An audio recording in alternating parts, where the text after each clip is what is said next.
on Epstein, the president is now demanding or has demanded that the Attorney General, the Justice Department investigate his political opponents. And Pam Bondi responded by basically saying, yes, sir, and moving in that direction. What do you make of that?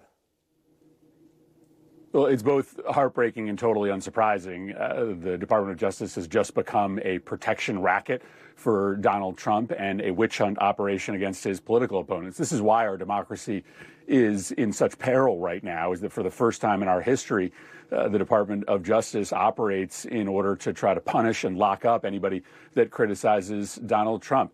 I'm really proud of the work that Representative Massey has done in the House of Representatives, along with Ro Khanna. And yes, John Thune should bring that vote to the Senate floor as soon as it passes the House of Representatives. It's true that Donald Trump is trying to cover up for, I think, a host of really powerful and rich people, but he's frankly not that selfless. He wouldn't be going through all of this effort to try to stop the release of these files if he wasn't seriously implicated in those files. This is most likely the biggest corruption scandal in the history of the country. We know that because Donald Trump is going to these extraordinary lengths to stop these files from coming out. The Senate should take this vote. I think it'll be likely another big bipartisan vote, and I'm grateful to our House colleagues for sending it our way.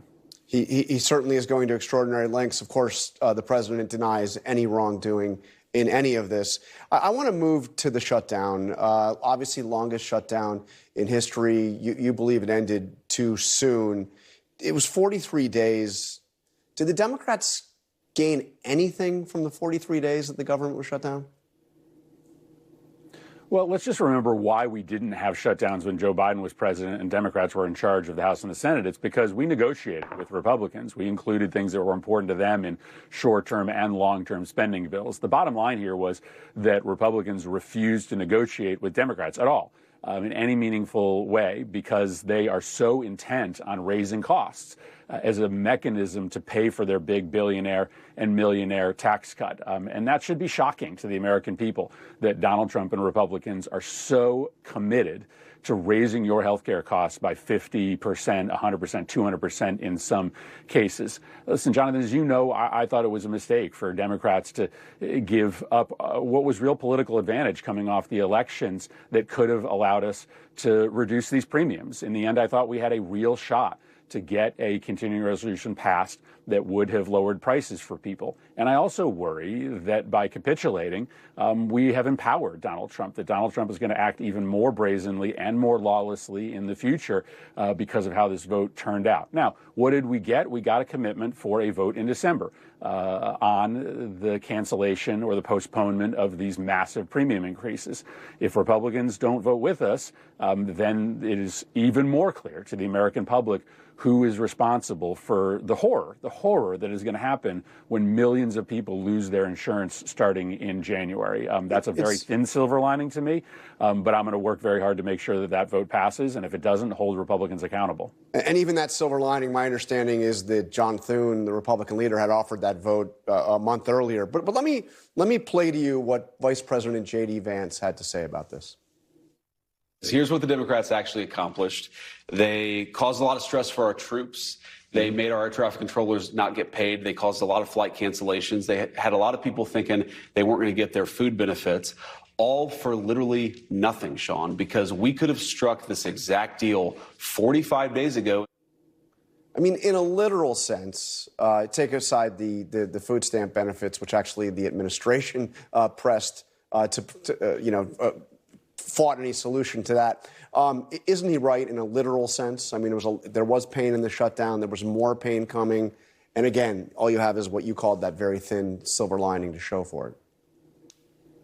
Well, he's certainly right that there's pain in a shutdown. Shutdowns are terrible, but as you mentioned, they made it much worse. They illegally refused to pay nutrition benefits for hungry kids. But the American public knew who was to blame for this shutdown by overwhelming numbers. They said it was Donald Trump and Republicans. Why? Because they run everything. They run the House of Representatives, they run the Senate, they run the White House, and they made no real effort to end this shutdown. Again, why? Because they are so fundamentally committed to raising people's premiums. Listen, there's going to be pain when you are trying to fight to preserve democracy. And yeah, I am disappointed in my colleagues that they weren't willing to stand and fight. I don't think that there is a smooth glide path from here until next November. So we're going to be back at this again in January. The funding only goes until January 31st. And I'm just very scared that we're going to once again punt past a short-term or long-term spending bill. It doesn't do anything about people's health care. It doesn't protect our democracy. We still have work to do ahead of us as Democrats. You've been pretty harsh with those 8 of your colleagues who voted with the Republicans on this. You accuse them of voting with Donald Trump. And I want to just read what one of them, Angus King of Maine, what he had to say about the reasons behind his vote. He said a shutdown empowers Donald Trump rather than rein him in.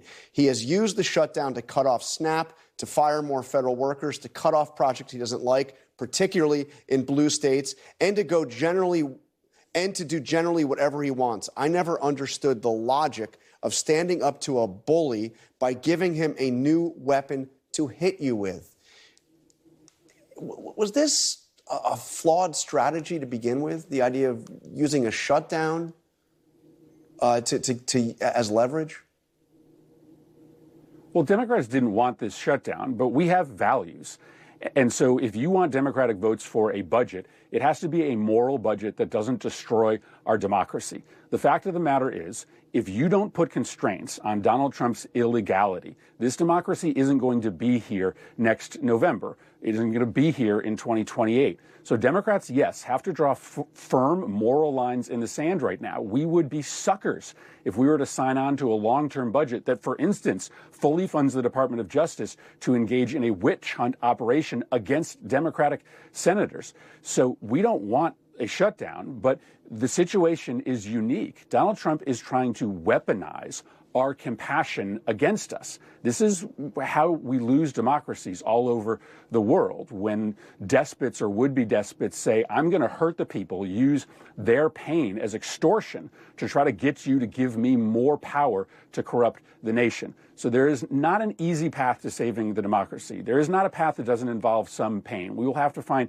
unique ways, as the civil rights movement did, to mitigate the pain for people. But there's no simple, pain-free path to saving our democracy. And I hope that my colleagues, who I respect greatly, realize that. Chuck Schumer's taken a lot of heat for this. Do you still have confidence in him as the Democratic leader? And do you think he will still be the Democratic leader after the midterms? Well, we can't continue to operate like this in the Democratic Senate. This is not the first time that a small group of Democrats have crossed over to support Republican measures that give Donald Trump more power. So I've been candid with him and with my colleagues that the Democrats are going to lose this democracy if we continue to allow Republicans to cleave off 10 or 12 or 15 of us. So we've got some hard conversations as a caucus moving forward. We can't continue to be split like this, or we won't save our democracy. And so certainly when we return to Washington next week, Senator Schumer is going to have to explain to us how we're going to run the caucus differently, how we're going to be more united.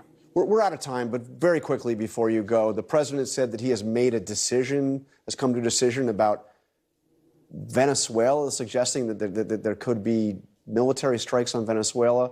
How big a step would that be, and how should Democrats react to that?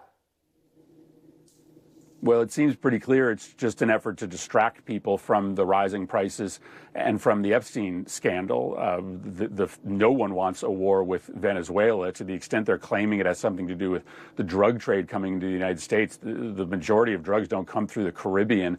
They come via a land route that the president is ignoring because he is so focused on this absurd, illegal military campaign against Venezuela. So I don't think he'll find much support amongst Republicans or Democrats in this country for it. And by the way, it's wildly illegal. The president can't start a war with a nation without a congressional authorization. It's just another sign of how out of control and how lawless this president is, and another signal to Democrats as to why we need to draw those firm moral lines in the sand right now to constrain his growing illegality. All right, Senator Chris Murphy of Connecticut, thank you for joining us this morning.